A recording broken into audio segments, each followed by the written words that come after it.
Help support the companies that support our community.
Robin found a set of mushrooms online that she really liked, and she asked me if I could make a set.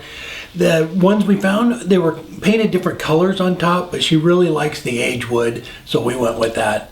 After that dried for just a second, I went ahead and parted it off. So I used the parting tool and just cupped out the bottom just a little bit. There they are. You might notice in the beginning, I turned 4 of them to get a set of 3. The tool slipped just a little bit and it just went right into the top of it and it just kind of exploded. But anyway, we got past that. It was just a fun, quick little project. So even things like this, I've done a couple of videos on things you can sell. So like a set of mushrooms like this, if you've been turning a while, you could whip out the whole set in under an hour, and the set would probably sell for $35. So that's $35 an hour. That's good money, and they're just great little things you can take to, farmers market or craft show, things like that. But yeah, I'm happy with how they came out, except for the one that didn't come out. Already burned it last night. Oh yeah, Robin was right there filming it and it just exploded on me. All right, but there they are. They're anywhere from about 5 inches down to 3 inches. So I just kind of tried to vary them just a little bit in size. That way when, they just look, a little bit different when you put them together. But it's a fun project and quick and easy. So if you're interested in, or if you're doing craft shows and stuff like that, definitely little stuff like this sells very well and it doesn't take very long to make.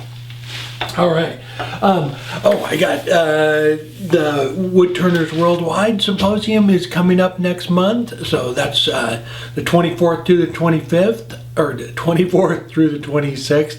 So I hope to see you there. I'm going to be one of the demonstrators, so it should be a lot of fun. This is their 3rd annual online symposium. I will put a link down below in the description where you can go check it out and see everybody that's going to be in it. We got our 1.5 inch, the threaded rings. So we have those now. I'm actually, as soon as I'm finished here, I'm going to go get them put up on the website. So super excited about that. We have 1.5 inch, 2.5, and 3.5. So covered all the bases, and they're perfect for like little pill boxes, little keepsake boxes, just a nice little threaded urn. Somebody mentioned too about doing urns and thread chasing, doing them by hand. So go check out Sam Angelo. I will put a link down below in the description to his channel. I've mentioned it many times. If you wanted to get into actually making your own threads, he is the guy to go to. He does amazing work, and he just put out a couple of videos talking about hand chasing and different options for doing that. All right, I think that is about it. I think that's it. All right, we will see you next week. Take care.